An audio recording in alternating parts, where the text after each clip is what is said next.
Hey, what's going on?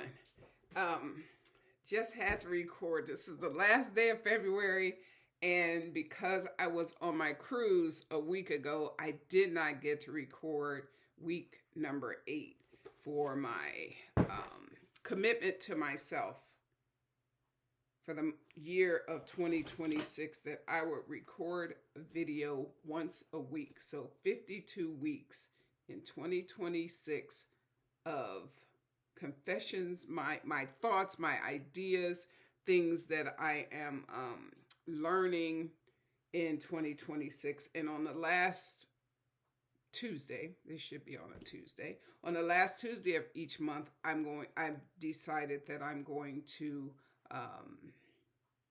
highlight, showcase, share a book that I've read that I think is phenomenal. And this month, for the month of February, I chose Jemele Hill's Uphill, which is a memoir. I am a sports fan adjacent.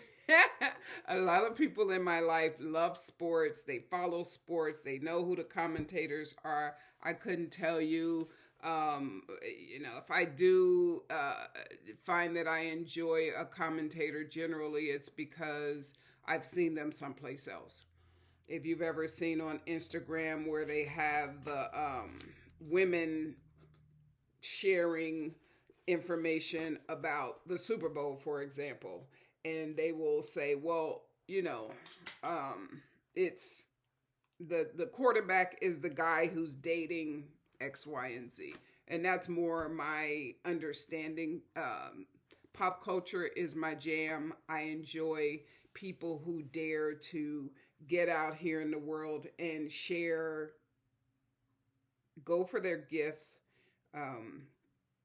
experience life at the highest level of what they love to do, etc. So for me, I did not know who Jemele Hill was until she got fired. When she got fired,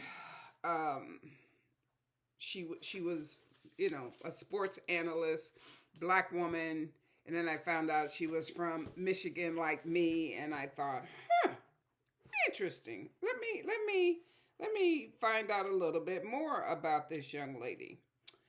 And then, our current president went after her. And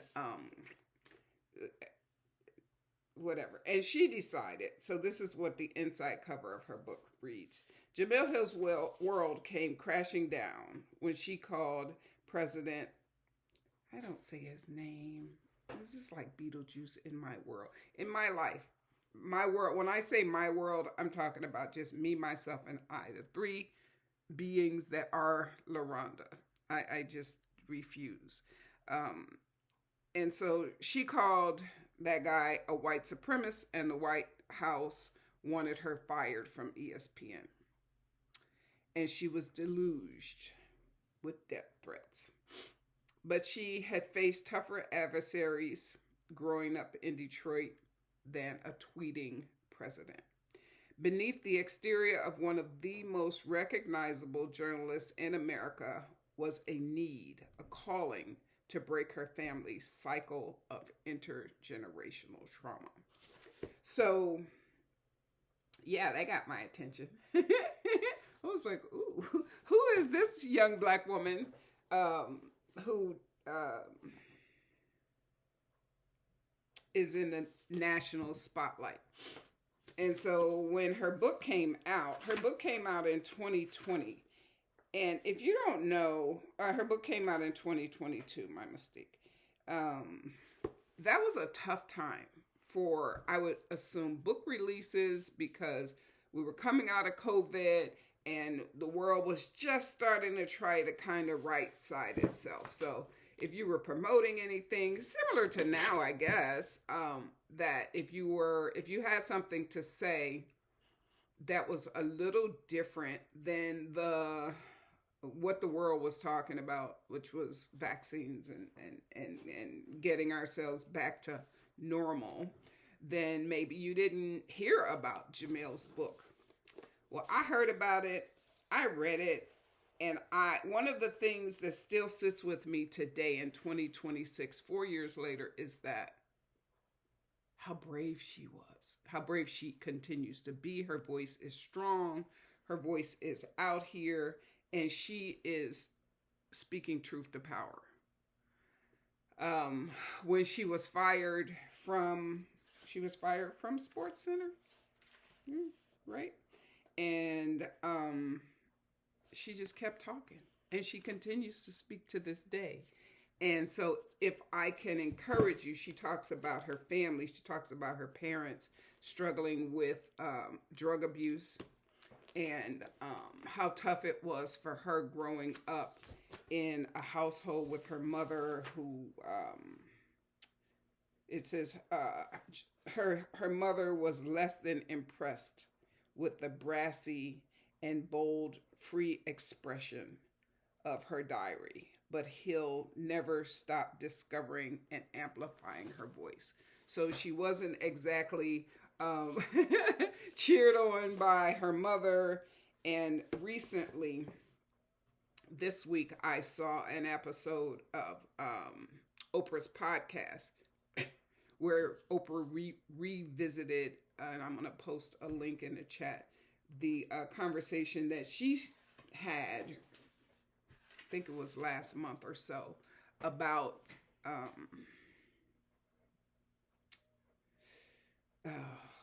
what is it? Cutting your parents off, cutting family members off. I'm drawing a blank, having a senior moment now, but cutting off family members. And people were so upset with Oprah's presentation, saying that she started, no contact is what my brain was trying to block.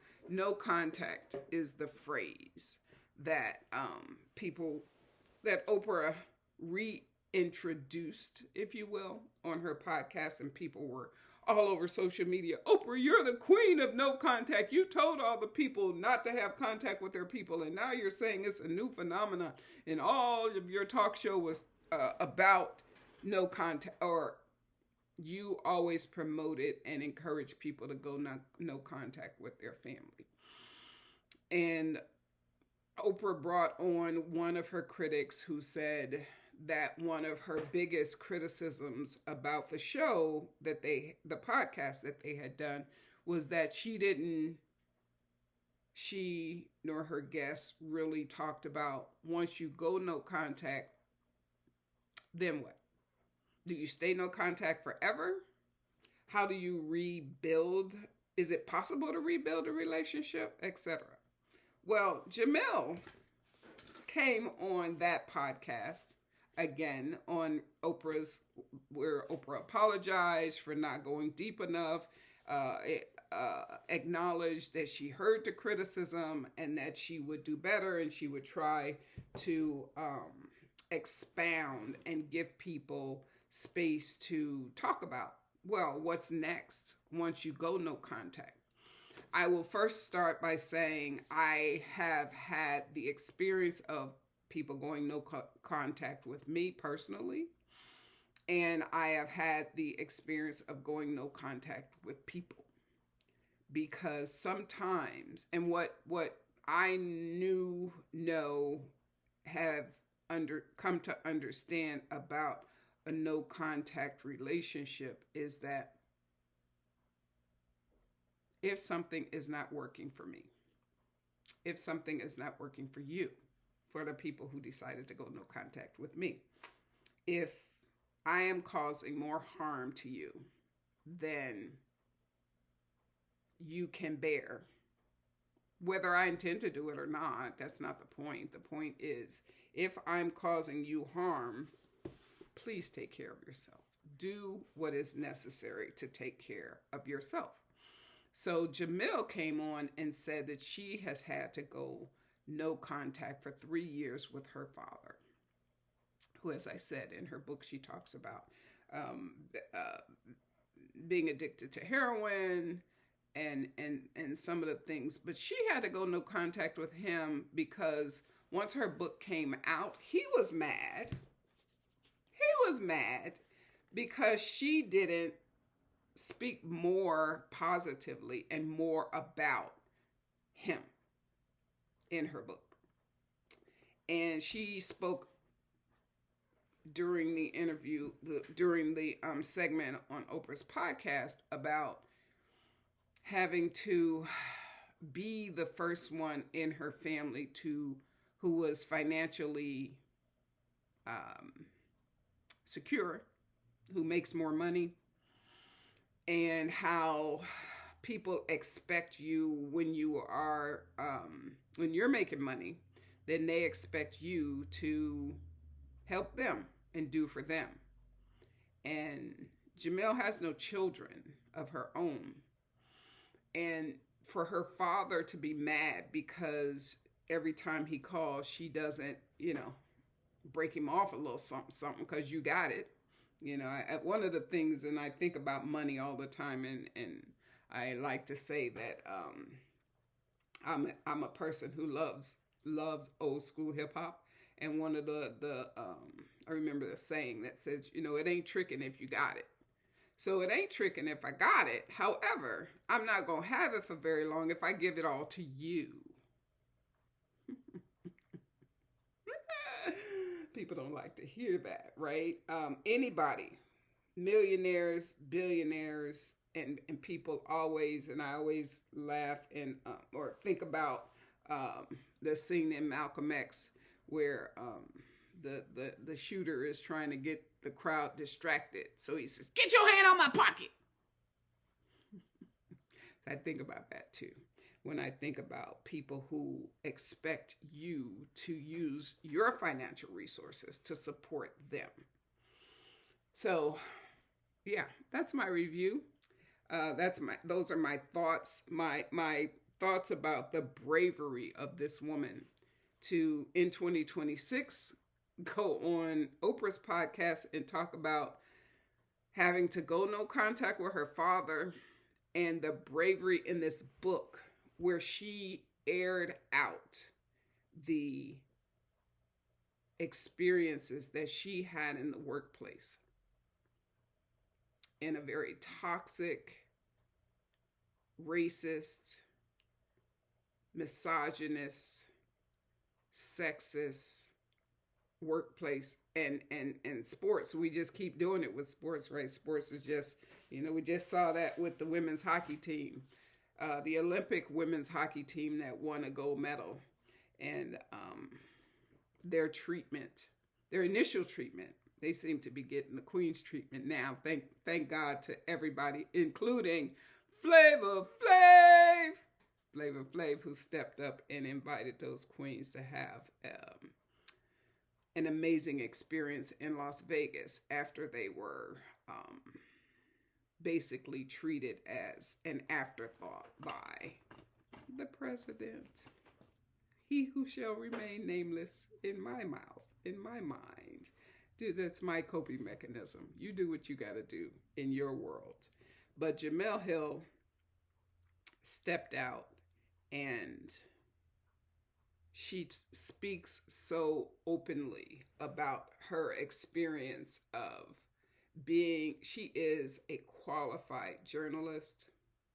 She is qualified to be in rooms that she should be in, but she's not allowed to be in because of her race, because of her gender, because of her outspoken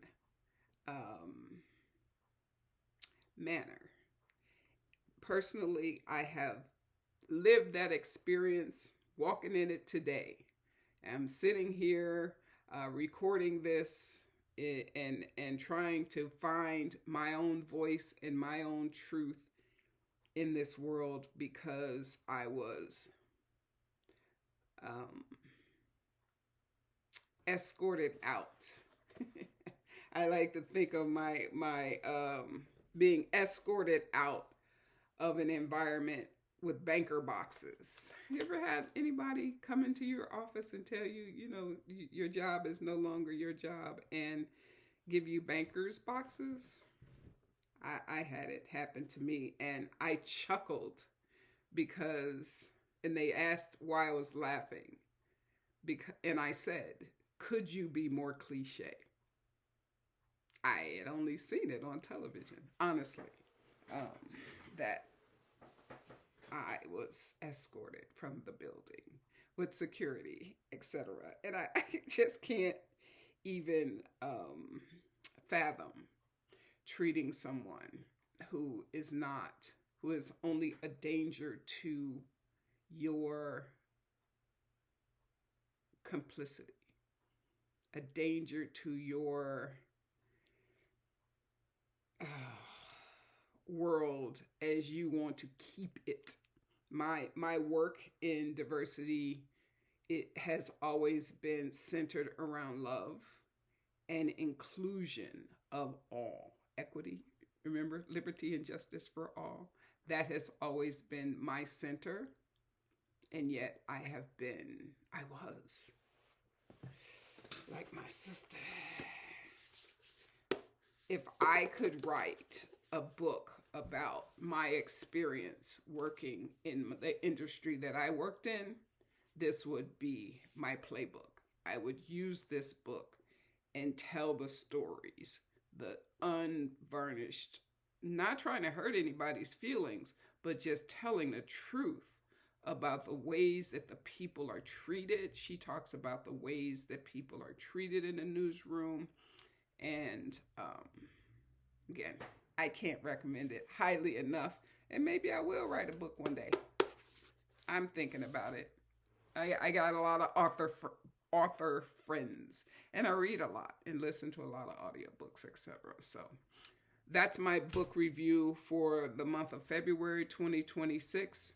Jemele Hill's Uphill, my Detroit sister, who is out here fighting the good fight, who took on the President of the United States and is still standing in her truth. Unfortunately, I can't even imagine the pain that she goes through as she has to erect boundaries with her biological parents, her father. People think going no contact is easy. It is not. It's hurtful. Every time, I'm sure, I didn't grow up with my father, but every time I think about, every time someone says, my dad, my father, I go, I wonder what that feels like. I have several friends who are daddy's girls.